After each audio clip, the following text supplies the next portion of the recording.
یہ جو ہمارے منہ سے جملے نکلتے ہیں، ہماری زبان جو الفاظ بولتی ہے، ان کو کبھی بھی عام نہ سمجھنا۔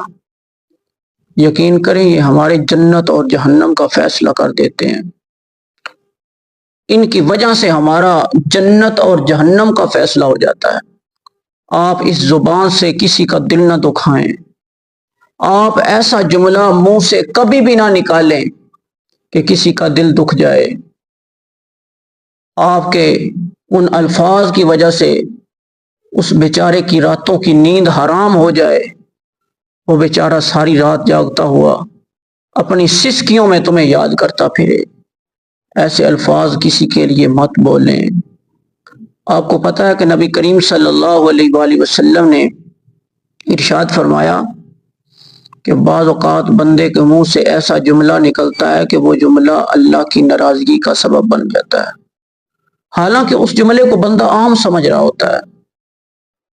اور جب بندہ وہ جملہ بولتا ہے، وہ الفاظ بندے کے منہ سے نکلتے ہیں، تو جو ہی وہ الفاظ نکلتے ہیں، وہ الفاظ بندے کو جہنم میں گرا دیتے ہیں۔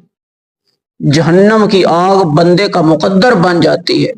اس لیے کبھی بھی ایسے جملے زبان سے نہ نکلنے دیں جو تمہارے لیے جہنم کا فیصلہ کر دے۔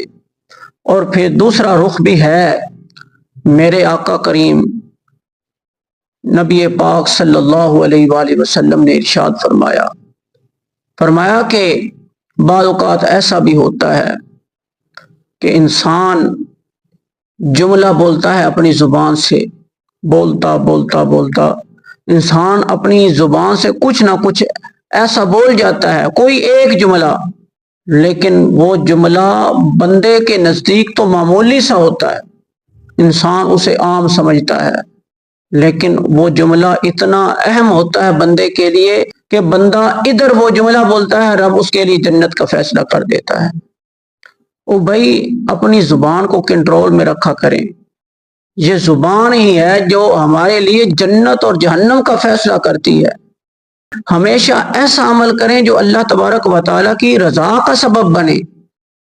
ہمارے جب چار نوجوان اکٹھے ہوتے ہیں تو وہ ایسی فضولیات زبان سے بول رہے ہوتے ہیں کہ یوں سمجھ لیں کہ ایک دوسرے کی مٹی پلید کر رہے ہوتے ہیں، اور وہ یہ کام بڑے فخر سے کر رہے ہوتے ہیں، اور یہ کہتے ہیں کہ یہ 4 دن کی زندگی ہے، بس اسے موج کے ساتھ جی لو۔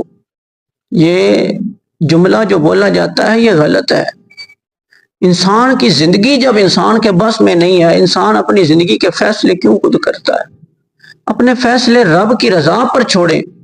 اپنی زبان کا بولنا، اپنے ہر عمل کو سر انجام دینے سے پہلے اپنے رب کی رضا کو لازمی ملحوظ خاطر رکھیں کہ ہمارا رب کیا ہمارے اس عمل سے راضی ہوگا یا نہیں ہوگا، کیا ہمارے اس عمل کی وجہ سے کہیں ہمارا جنت اور جہنم کا فیصلہ نہ ہو جائے، کہ کہیں ہمارے اس عمل کی وجہ سے ہمارے جہنم میں جانے کا فیصلہ نہ ہو جائے، ہمارا یہ عمل ہمیں جہنم میں نہ دھکیل دے۔ اور یہ لازمی ملحوظ خاطر رکھیں کہ اب جو میں جملہ بولنے لگا ہوں، اب جو میں عمل کرنے لگا ہوں، اب جس عمل کو میں اپنی زندگی کا حصہ بنانے لگا ہوں، ہو سکتا ہے یہ عمل میرے رب کی رضا کا سبب بن جائے، ہو سکتا ہے یہ میری دنیا و آخرت کی کامیابی کا سبب بن جائے۔ یہی کامیابی ہے کہ اللہ تبارک و تعالی ہم سے راضی ہو جائے۔